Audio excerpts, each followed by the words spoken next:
It's time for a new evolution in raising golfers, one that doesn't involve headaches, tears, or heading down the path of unknown. Whether you're trying to introduce children to the game of golf, help them play competitively, or play at a collegiate level, you're in the right place. This show is for any parent, player, or coach who wants to build a better team at home and on the golf course. This is the Raising Golfers Podcast.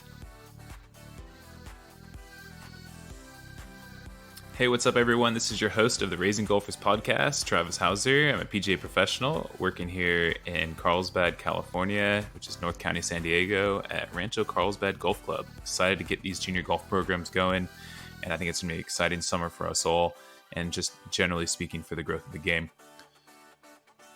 Golf, in my opinion, is so much more than just a game of technique and speed. It's mental, it's physical, it's psychological, and it requires human skills to bring out the best of you while on the golf course. So today we have Lynn Marriott and Pia Nilsson, who are the co-founders of Vision54, which is a breakthrough program and golf school based at Talking Stick Golf Club in Scottsdale, Arizona. The game is played on the course, so all of us need to spend so much more time either training on the course or simulate how golf is played on the practice area. What many do here is so separate, because hitting 27 irons in a row is a very different activity from having one try to par 3, where I have to make a decision about the club and have things going on and I only have one try. It's like many often say it's like they're practicing volleyball hoping their tennis game is going to get better. Today, what we're going to discuss is exactly what I just talked about, which is how important the human skills are and involving that into your practice and into your play to play better golf. So Lynn and Pia are internationally recognized and are two of the highest ranked female instructors in America, and are both regularly featured among Golf Digest's top 50 greatest teachers. Lynn and Pia have coached players to well over 100 tour victories on the LPGA Tour, PGA Tour, European Tour, Ladies European Tour, and Japan Tour. They've coached 10 different major winners and 4 number 1 ranked players in the world. They're also authors of 4 best-selling books, including their newest release, Be a Player. So I know today's going to be an exciting interview. I can't wait to talk with them. I know you're all going to get so much out of this conversation today, so grab a pen and a piece of paper and take some really good notes, because this is going to be an awesome conversation. I know it's going to benefit you as a player, as a parent, and as a coach. Pia and Lynn, welcome to the Raising Golfers Podcast. Yeah, thank you. Thanks for having us, Travis. Yeah, I'm really excited. And, as we just spoke before we recorded, you two have been a big inspiration to me for my own golf game, but also for my coaching over the years. I've used the app that you guys have created and used some of those things with myself and my students, and it's been a huge help. So first off, thank you so much, and thank you for coming on. I really appreciate that. Oh, well, you're very welcome. It's always fun to us to hear that, what we do and create that can be used by many more. Yeah. Well, thank you so much. So now, in a world where technology and kind of that chase for speed have almost taken over the coaching world, I think some parts have been forgotten, and some parts maybe not even forgotten, but overlooked, that are so important. And I believe that's something that you two do very, very well, which is coach the human skills in the game of golf. So let's back up a little bit, and I'd like to know how you two came about this specific niche in coaching golf.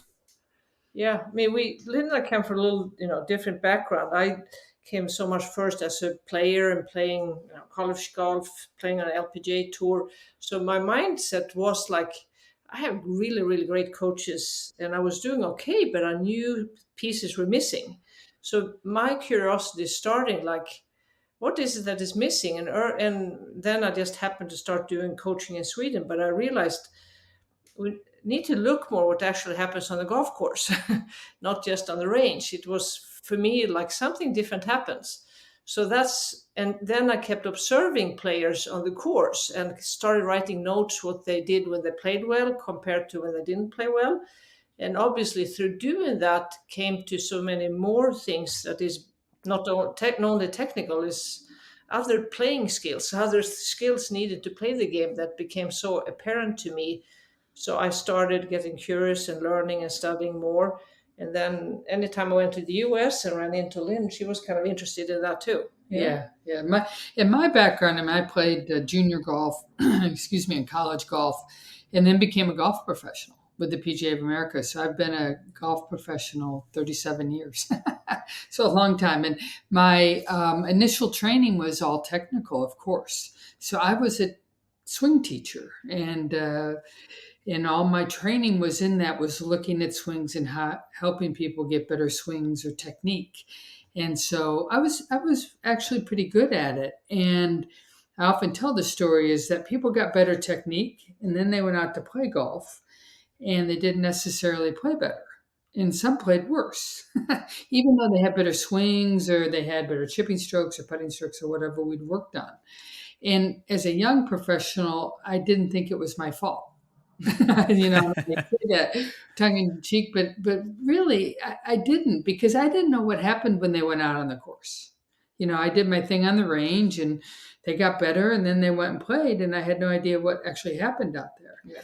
And so I got interested in that, actually, and that led me to obviously much more than the swing, and much more about their human experience when they play golf on the golf course. So a lot, and today, like you said, is like a great time to be doing what we're doing, so we all can grow the game even more. And for the young golfers, it's like super important. But it's a lot just getting people to just get a reality check, and just a reality check. And we usually ask them, is golf played on the golf course? And so far, everybody says yes. And we ask them, is golf played by humans? And everybody so far said yes. So, and this human, has a body and a mind and emotion. So part of the golf fundamentals for us is to learn to manage that, so that together with the technique can be a new future that is just exceptionally good.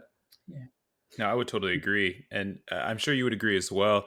At least for me, I think sometimes adapting a golfer's mindset and or even just the parents who are involved in the in the junior golfer, to kind of change their mindset off of some of those technical parts. Because, I have students that come to lessons and say, oh, my swing planes, I'm still swinging out to end. The parent comes and says, oh, they're still not hitting their driver very good. They're still hitting a slice. And, you ask those questions about, well, what other things were they doing on the golf course? What did the round of golf actually look like? What was their behavior? What was, how do they handle the ups and downs? And their focus is still on the technical part. So my question would be, what other things do you do to adapt the golfer's mindset, and maybe even adapt the mindset of those involved in that junior golfer, whether it's parents or maybe even some of their technical coaches?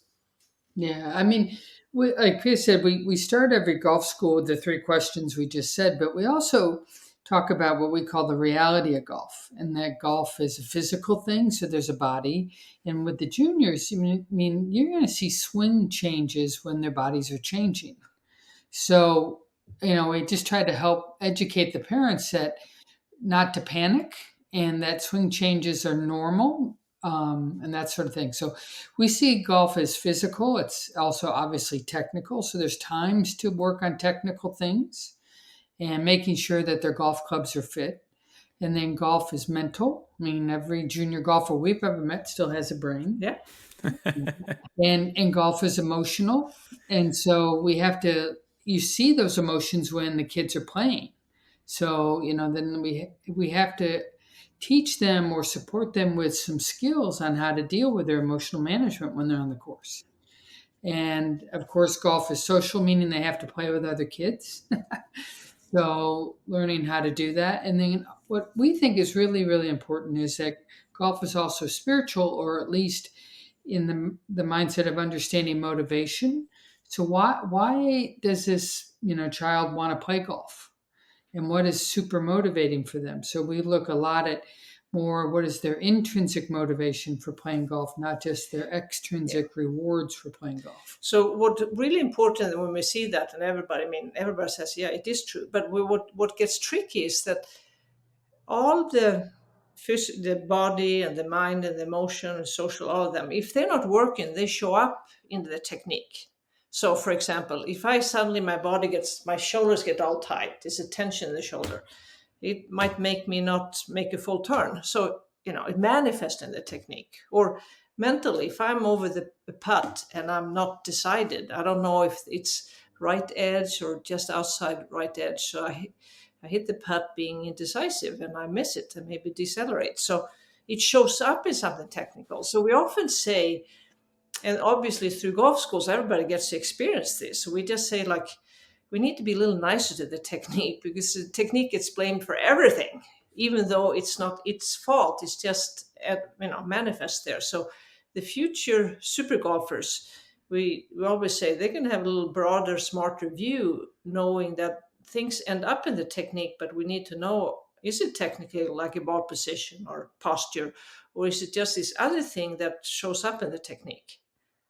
And that realization is incredibly important. So we don't never deny them, say, yeah, it is all about the technique, but we need to have a little more modern view of how that all works. Yeah. I mean, I think from the buy-in perspective, just hearing you two explain the last few minutes of what you're doing, you've got me fully bought into what you guys are doing. I'm curious, is after maybe a golf school that you host, what's the kind of eye-opener or feedback that you get from some of the students that they give you after they've gone through this golf school? Well, I mean, they often just realize how insufficient their training has been, that it's only been one dimensional. And so they will continue to work on their technique, but they need to actually add all these other human skills and actually train those human skills. And then they need to actually train those skills on the golf course.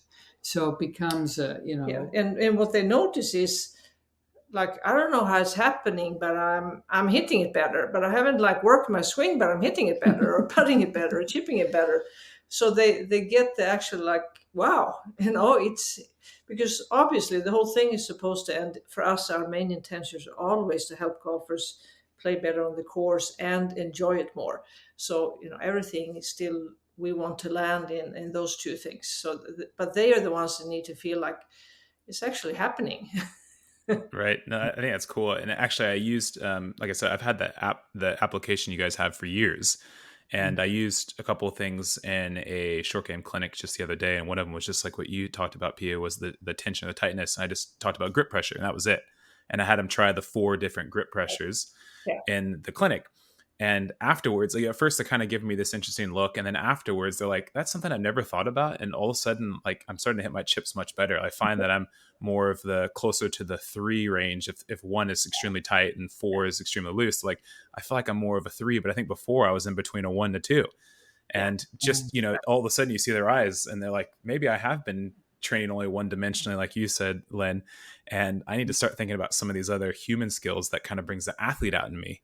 Exactly. And I thought that was huge. Yeah. Well, so that's exactly like our dream of the future, that more of our colleagues like you actually bring it into what we're doing, because it's when it's a natural integration of the technical and these human skills, a shift is really going to happen. Because we always say we don't want to be so alone doing this. That's the last thing we want. But when everybody understands, it's not about either or. It's about, let's put it all together.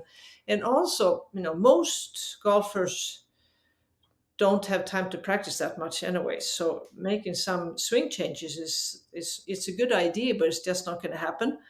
But very many can do many of these human skills, and the return on investment is enormous.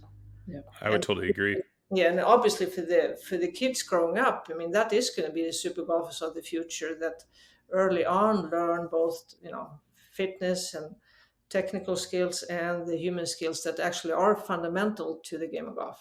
No, I totally agree. So then could you give us an example of what a productive practice session would look like if you had maybe, let's just say 2 hours per week to commit to working on your game of golf? Yeah. But before we do that, Travis, I just wanted to add one more thing. Sure. Yeah, I mean, we've looked at a lot of the research, and the research is very clear that if you're going to set up a program for people to get better, and I'll back up even that, is that the research looked at Olympic athletes, and when they were looking at Olympic athletes, they were looking for common denominators that athletes had, the meaning that they had medaled or they had performed well in several different Olympic games. And so there were three things that came out of this research was that those Olympic athletes who performed well or more sustainable performance over time, they had much more self-awareness. So they knew themselves well. So they knew if the swing was getting too fast, the grip pressure too tight, they could like notice it themselves while they're playing. Yeah. And then from that self-awareness, they could also start to do what is called self-reference. And they only compared themselves to themselves, not, I should swing like Justin Thomas, or I should swing like Lydia Ko or Jessica Korda. No. I mean, I need to swing like me. Yeah. And just so from that awareness, and then start to have more self-referencing. Yeah. And then from there, they could start to develop skills that are what are called self-regulation. So in competition, if the grip, in this case, like we're talking about with grip pressure, if the grip pressure got too tight, they could modulate and then change that grip pressure. So they could self-regulate in real time. That's just called actually being a player. So this self-aware, self-referencing, self-regulate is what we set all of our training up to be. Exactly. And so, and we explain that to parents, and we explain that to, anybody who comes for coaching, that we're not here like to tell you what to do. We're going to give you lots of exercises to explore where you're going to increase your self-awareness and your self-referencing and your self-regulation. Yeah, exactly. Yeah. So but with the practice, like you asked, if it's 2 hours, I mean, what we say simply, because everybody asks how should I do it, at least divide your practice in thirds, we say. So if it's 2 hours, like, okay, 40 minutes technical drills, and you know from your teacher the good drills to do. And then 40 minutes to these human skills. It's the skills you need before a shot, during a shot, after a shot, between shots. And then 40 minutes more game-like simulated practice. So he said so it's, at least as a starting template to have a little better practice, we want them to start with that. And it's for many to get off spending 95% on technical things, because they think, I want to get that done before I move on. And with that mindset, it's never going to happen, because we're never feel we're done. Right. No, I think that's a great advice. I like that. So then how should a golfer evaluate the quality of their practice session or the productivity of their practice session? What should they do after they're done? Well, we like them to set up, intention. So if, you've given them a technical drill, and maybe they know I'm going to do, 10 reps of this drill, and then I'm going to move on, maybe how many reps or 5 minutes of this drill. So I know, I have achieved, and then I leave and move on to something else. And the same thing for human skills. That's why we, the last few years, created hundreds and hundreds of exercises around this, that I know, okay, here's a tempo exercise, and this is what I'm supposed to do, and I know when I'm finished. So it's very important to know when you're done, and then you can move on. But you might say, okay, today I'm going to work on distance response and putting, and then have a couple of drills that you would do with that. And then you say, I'm also going to work on my decision making, meaning making a decision on a shot or a putt or anything, and then just evaluating how I stayed committed to that decision. So you start separating process and outcome. And then maybe you want to practice or train your emotional response, what we call your memory box. So you would have certain drills or exercises set up for that. So those would be the intentions that you declare, let's say at the beginning of your practice session, and then have a way that you've gone through these exercises and you've tried them out, and then written notes about them. Yeah. Okay, I think that's very useful. I think if you're a player listening, if you're a coach listening, or if you're a parent of a player listening, listen back to that a couple times the last 5 minutes and take a lot of notes, because I think that was really huge. And it's something I'm going to actually do with my own practice, and also some things I'm going to implement with my coaching as well. I think that was great. Yeah. I'll tell a fun story. And we've been invited to many colleges to do training with the teams. And so a few years back, we were invited up to Stanford. And Maverick McNeely was a freshman at Stanford, but he didn't make the starting five. So after our training that day, the assistant coach came up to us and said, Maverick would like to just spend a few private minutes with you just talking about his practice plans. And we said, sure.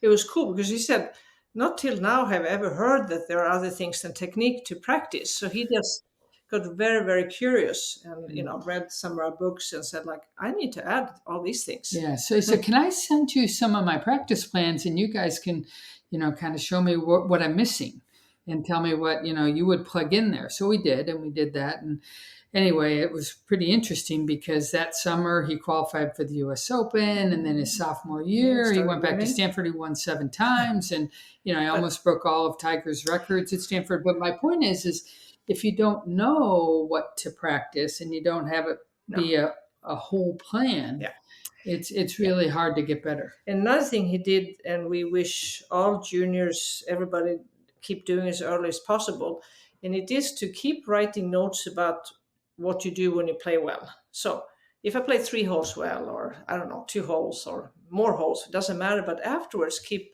somewhere in your notes or digital devices, like keep writing down the things I seem to do when I play well. So it could be like when I snack on almonds, or when I feel the tempo in a certain way, or when I, my decision making is this and that. That just keep accumulating that, because it's that every great player has a unique way of being great, and the only one who can really grasp that is the player themselves. So the earlier I just get curious about, like, what to actually do when I play well, and we call it the My 54, or it would be the Travis 54 or Lynn 54, but it's me at my best. So and Marriott did that, and it was really, obviously helpful, but it's helpful for everybody.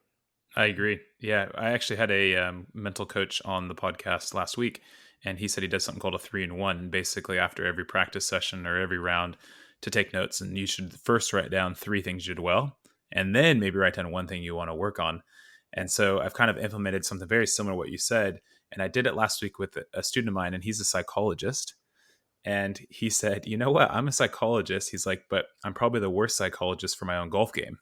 He's like, just by you saying that to me has helped me think much more positively about the game and my own game, and makes me enjoy it even more. And I just thought that was very interesting, coming from him and his profession. I know, actually, we've had that happen a couple of times for those in that profession coming to golf school, and they actually learn to implement it themselves on the golf course. Golf is a funny thing. This was years ago. It's a little bit of a digression, but I had this guy. He's one of the most renowned economists in the country, and he teaches at a university in Chicago. But I mean, he writes the books about economics, and so he was so into his golf. And at the end of it, I thought, I'm going to use an economics term. I'm going to talk about ROI, return on investment, and what he could do to get a better return on investment of his training. And he was so into golf, he said, "What's ROI?" Oh my gosh. That's funny. I love that. That's golf great. A little, tunnel vision. I like that. It's a great story. So I'm sure you've heard this before, and I know you talk about it a lot, but you'll have your student come to your lesson, or you're a parent and you've just watched your junior golfer go play. And you say, man, they were hitting the ball so good on the driving range. They went out and played their 9-hole event today, and they played awful. How do we connect the two together? Well, the number one is that the game is played on the course. So all of us need to spend so much more time either training on the course or simulate how golf is played on the practice area. What many do here is so separate, because hitting 27 irons in a row is a very different activity from having one try at a par 3, where I have to make a decision about the club and have things going on and only have one try. It's like many often say, it's like they're practicing volleyball hoping their tennis game is going to get better. So, and we have such incredibly nice practice facilities today, but they practice themselves, might practice really hard, and we see this so much, and then it does not transfer because how they're practicing is too different from actually the game. So, and then, first of all, for many, if parents are juniors, like, how you hit it, for example, in the warm-up is no indication of how you can hit it on the course. And everybody knows that. All of us have had a bad warm-up, hitting it horrible, and suddenly things come together on the course. And many of us have also had the opposite. So it's a very different things to warm up and hit balls and playing golf. So more golf training needs to be like the game is actually played. We have less of this issue. I would agree. And is there something that you would recommend somebody if they're gonna play a tournament? Like, what do they do in their warm-up session just before? Would there be one kind of important human skill that you would tell them to focus on before walking to the first tee? I mean, what we have found with all the players that we coach, from tour player down to recreational to junior, that they're never going to go wrong with some balance exercises, some tempo exercises, and tension awareness exercises in their warm-up. I mean, it's never going to hurt. Because it's only going to help. Yeah, you just in some ways, we call that the BTT. Yeah, because you calibrate the body to be functional that day. And what we say, tell everybody why it's so important to you, is that every day you're different. Every day. You're never ever going to have 2 days ever that's going to feel the same. Your body's different depending on how you slept and what you ate and if you worked out or not. And your mind is different depending on social media and homework and all these things. And your emotions are different too. If I'm leading, I'm different than if I'm in the middle of the pack and things like that. So it's getting used to. Warm up is to warm up, but it's to calibrate and get myself in a good state in the body and the mind and the emotion. And that is more important than how I hit it. Mm. And I know you two have both worked with a lot of tour professionals, and I don't think necessarily as parents our goals should be to have our children get to the tour level, unless that's what our children's aspirations are. However, what would you say that the tour professionals are doing better than most other amateurs or people who haven't made it to that level in their practice sessions and their warm up before going out and playing a tournament? Is it some of those things you just described, or are they not doing that so well either? Like, what is it that kind of separates them? Yeah, I mean, definitely some could still do it better because everybody falls back to bad patterns. Mm-hmm. Whether that's tour professional or really good amateur. But yeah, I would say, I mean, what I see. Let's just talk about junior golfers. I see a lot of parents hovering over juniors in a warm-up, and they start doing the fix-it session, which is, the child's not hitting it well, so they start fixing things, and then the parents kind of panic, the child's kind of panicked. They're not in any good state to actually start the round of golf. So, I mean, I just think that, you've got to have, again, a mindset or an intention about warm up. And we often say the intention is to warm up your mind, your body, and your emotions. Yeah. And then create confidence. Yeah. And then kind of, and it ties into what you said, and then, decide what you're going to focus on that day that's actually under your control. Because it's obvious you want to win a match or score low, but what are you going to, focus on during that round that is most important, but it's under your control. So I think one of the things that differs the great tour players that we work with, that they realize that they, of course, they want to have good rankings and do well and all of that. But when they play, they have all their attention on things under their control. It could be the tempo of the swing. It could be clarity of decision, could be a certain feel, but they are not so obsessed with the outcome while they play. Mm-hmm. Their mind is on actually taking action where you can take action and keep on going no matter what, and learn to close the door on shots you hit and move on no matter what. So we won't say who the players, but just tell the story about the young boy, the 11-year-old who was ahead by 6 shots in a tournament, and so his last round. This is funny. No, it's but funny, this was just last week. He's just learning to compete, so he didn't know. But then, so then he was ahead, and he hadn't done so well. So he said, "Well, I'm just going to make birdies all day today." So that didn't go very well. So the next tournament, doing really well, said, "I'm just going to play for bogeys because I'm ahead by so many," and that didn't work out either. So the point is, and we've actually had that with tour players too. So he's learning to set a game within the game for yourself that you're going to stick with, you're going to stay with, but there are things actually under your control. Mm. And scores or not. Mm. I think So that's you good advice. see that in an elite player that's learned that they're just warming up, and then they set this playing focus or playing promise or intention for the round that's 100% under their control, and then they go. Yeah. But so warm up never turns into a panic session. Yeah. And then another thing, just with this, is that I find so incredibly important, because if you, as a junior, or the kids that you want them to enjoy competing, it's so important that the parents or coaches and the juniors learn to separate who you are from what you do. That my score doesn't equate my self-worth. Mm-hmm. And that separation, we know, is extremely important if this kid or any adult too is going to keep enjoying competition and strive in that environment. But if I feel that my whole identity is tied to that outcome of mine, it usually doesn't go very well. That's awesome. That's great advice. I really like that. Now, the two of you have put together a lot of resources, books. You've got your application as well. Like I said, I've been using it for years. It's awesome. And one thing I want to touch on before we wrap this conversation up is you wrote a book a number of years ago called Golf Parent for the Future. And tell me how that idea came to mind, and then maybe just a couple of maybe key points that you've put within that book, so then parents can go on and get that resource and read through that, because I know there's a lot of gold within that book. Yeah. So it was actually the American Junior Golf Association who they came to us and they said, you guys are doing some really awesome things. Would you help us put together a booklet we could give out to all of our parents? So it was about almost 6,000 parents. And so that was really the genesis of Golf Parent for the Future. Yeah, and it zeroes in on 4 main things, and we already covered a couple of them here.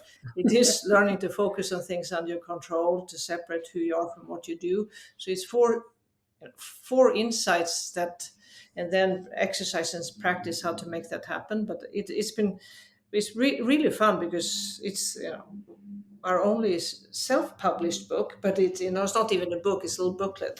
But it's on Kindle and paperback and things like that. But it's just naturally spread to like 12 countries, and it's been very useful for many, which makes us happy. And now this past year we created more even modern and updated version that is done through remote training. We call Support 54, so we could add more videos and audios and make it more come alive. And so it's very exciting, and we get so much passion and joy out of, from our experience, helping others how we best support another golfer so they can love the game and play as good as they want to play. Yeah, and I want to add, Travis, because what we found is most parents have awesome intentions.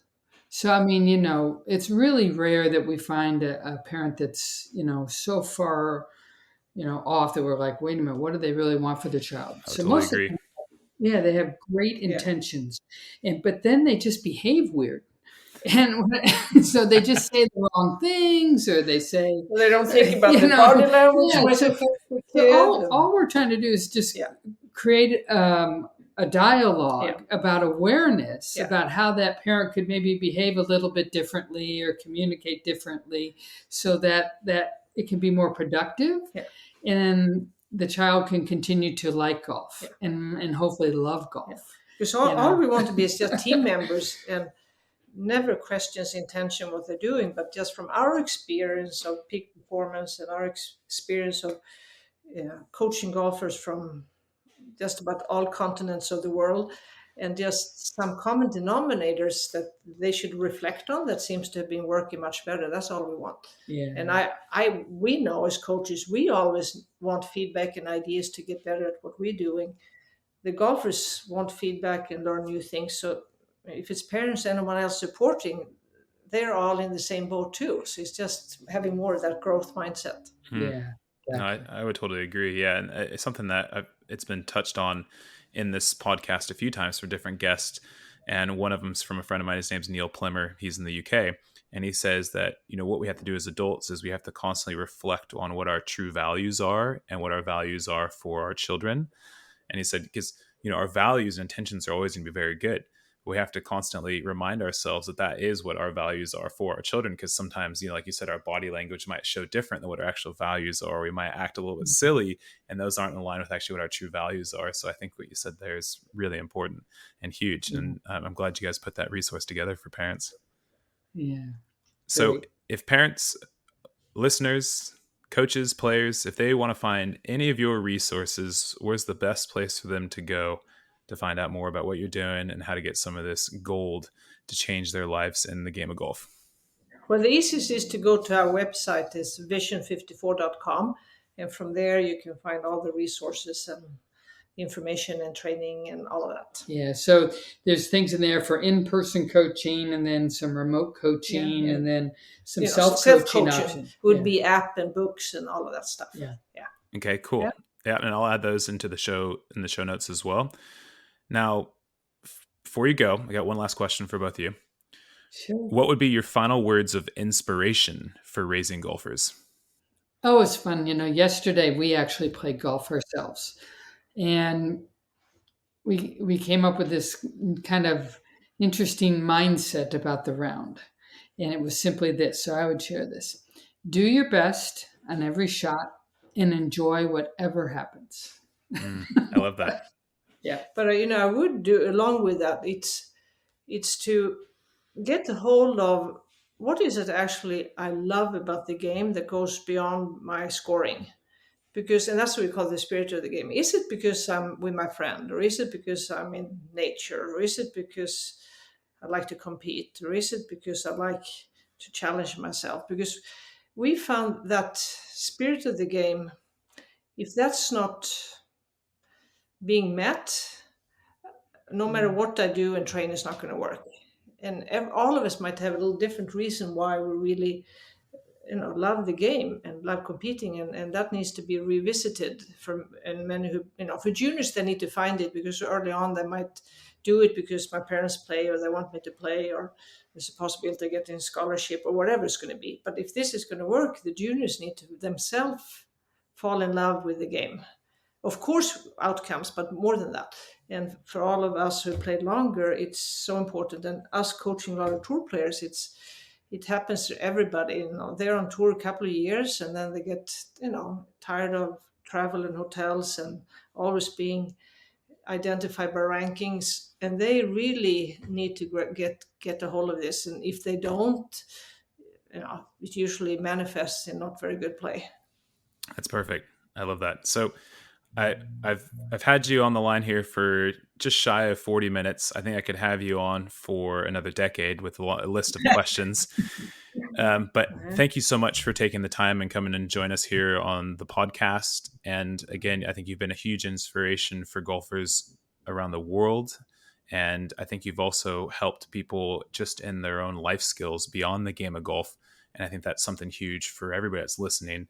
And again, just thank you so much. It's been awesome, and I look forward to the more and more things you guys put out, and I'm just gonna be following you guys along the way. Thank you so much, Travis. And thank you for the good questions, and thank you for doing the podcast, because it's really important, and that your passion is there to grow the game and support the parents. Well, thank you so much. I appreciate that. All right, what a fantastic interview with Lynn Marriott and Pia Nilsson, who are the co-founders and owners of Vision54. Just absolutely loved everything they had to say. Go back, if you haven't already, take some more notes, hit that pause button if you have to. I think there's so much gold within that, and they shared so much with us today. I think that was just so cool and so much fun. So some of my big takeaways were that, number one, players need to play more golf and understand that range practice often doesn't correlate to how you play on the golf course. And like they said, it's so often that you might have a really good range day and you go out on the golf course and all of a sudden you have such a poor day. So it's really important to understand how to practice better so that you can start training yourself to play on the golf course and enjoy yourself more and play better golf. It's also important to understand that we need to get our body, our mind, and our emotions correct before even playing around a golf. and understand that every day is a different day. And that was something they talked about. And that resonated with me with so much, because I see it out there with some of my students, and I can understand that, people come in after work, or students have come to classes after school, and their mind, their emotions, everything is different than maybe the day before. So we all have our ups and downs. And I think just being patient with the journey and being patient as adults with junior golfers, and understanding that it just takes time, and just trust the process. And we know that these kids are brilliant, and they're going to do very well over the long haul. And then the last thing is that something I took away from them is, as humans, I think we're the most adaptable thing in nature. So we have to be able to adapt both on and off the golf course, not just with our technique, but also the ability to use our own human skills and bring the athlete out of us to show on the golf course. So I think there was just so much really, really good information on there. Lynn and Pia, they did a fantastic job of coming on and just sharing that with us on the podcast, and everything they do for the game of golf is just fantastic. So if you haven't already, follow them on Instagram and go check out their resources on their website. It will completely change your game and overall enjoyment in playing the game of golf.